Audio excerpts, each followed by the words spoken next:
jawiga xaafadda Shirkule ayaa sidan isku bedelay xalay kadib markii ciidamo fara badan oo wato taliyihii hore qaybta booliiska gobolka Banaadir ay gaareen xaafadda Shirkule ee degmada Hodan halkaas oo ka dhigtay fariisin ciidan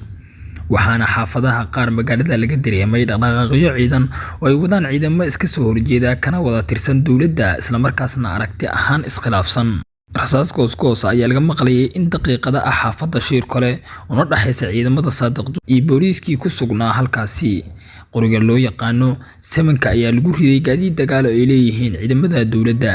dadka degan xaafadda Shirkule iyo xaafadaha ka agdhow ayaa xalay bilaabay qaarkood in ay barakacaan waxa ayna shacabku cabsi xoogan ka qabeen in korkooda uu ka dhaco dagaal xoogan oo u dhaxeeya ciidamada dawladda iyo kuwa uu wato Saadiq John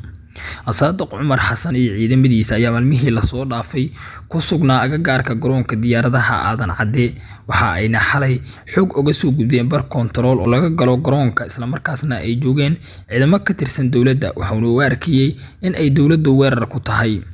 dhanka kale dawladda federaalka Soomaaliya ayaa iska fogeysay eedda ah in ay weerarayso taliyo hore Saadiq John wasiirka amniga gudaha Xasan Xudumey oo qabtay shir jaraa'id ayaa sheegay inay marnaba dawladdu duulaan ku ahayn dadka nabdoon ee degan xaafadaasi waxa uuna u digay kuwa uu sheegay in ay kala geynayaan ciidanka dawladda iyo dadka shacabka ah ee Soomaaliyeed waxaana hadaladiisi kamid ahaa waxaan rabaa in halkan ka cadeeyo dawladda Soomaaliyeed waxa waajib ka saaran yahay inay ilaaliso nabadda bulshada ayna ku dadaasho wax allaala iyo wixii dhibaatada bulshada ku dhici lahayd yareynaya arinta ku saabsan Saadiq Cumar Xasan oo ah taliyihii hore ee gobolka Banaadir dawladdu haddii ay rabto inay tallaab ka qaado saacadii ugu horeysay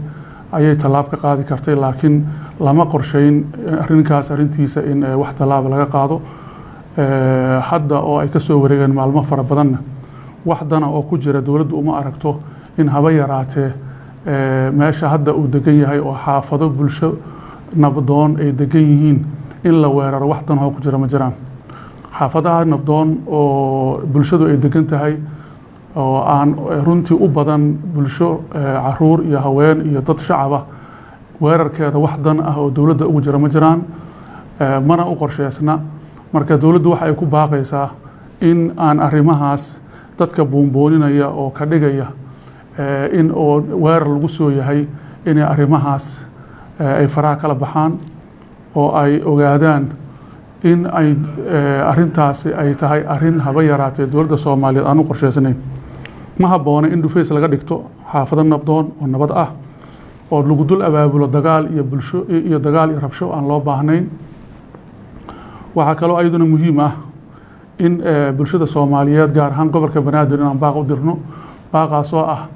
gobolka Banaadir wuxuu soo dhismayay muddo dheer 10 sano ugu dambeysana horumar wanaagsan ayuu gaaray oo xaq walba ah dadkani waxa way dhididkooda iyo dadaalkooda ay iskuul ku dhisteen waxay ku dhisteen isbitaallo waxay ku dhisteen jidad waxay ku dhisteen magaaladoodii mana u baahna maanta haba yaraatee wax dib u dhiga ama khalkhaliya dawladduna ayada hormuudka ah in la ilaaliyo horumarka iyo nabadda magaaladan iyo guud ahaan waddanka Soomaaliyeed marka bulshada Soomaaliyeed meesha degan waa bulsho nabdoon yaan dhibaato la dhaxgeynin yaan dushooda wax lagu abaabulin wax aan dawladda u qorsheysnayn yaan laga been sheegin dadka ku lugta leh laga yaabo inay dana siyaasadeed ay ka raadinayaan ma habboona inay bulshadoodii iyo dadkoodii iyo shacabkoodii dushooda in ay dadka ku guubaabiyaan oo ay dagaal ku abaabulaan wax sharaf leh ma aha wax dawladdu raacsan taana ma aha qodobka kale wuxuu yahay dad mas'uuliyiin ah ama hadda ah ama xildhibaan ah ama mas'uuliyiin hore ah ama madax ah